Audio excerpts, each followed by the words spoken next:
গভীর রাতের দুর্ঘটনায় দুমড়ে মুচড়ে যায় নাগপুরগামী বাসটি। ভিতরে আটকে পড়েন যাত্রীরা। তারা আর্তনাদ করতে শুরু করেন।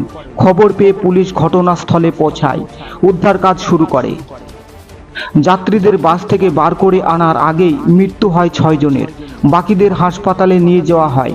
রবিবার সকালে হাসপাতালে আরও 3 জনের মৃত্যু হয়েছে। মাইহারের পুলিশ সুপার সুধীর আগরওয়াল জানিয়েছিলেন, প্রয়াগরাজ থেকে নাগপুরে যাচ্ছিল বেসরকারি বাসটি।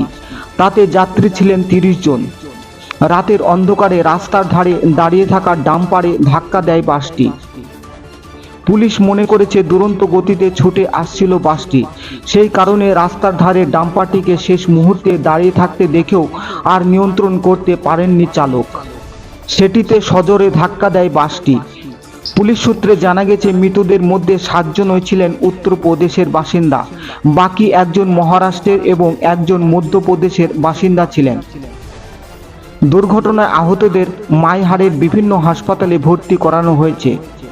মুখ্যমন্ত্রী এক্স হ্যান্ডলে জানিয়েছেন, আহতদের মধ্যে একজনের অবস্থা আশঙ্কাজনক। তাদের সকলের দ্রুত আরোগ্য কামনা করছেন তিনি।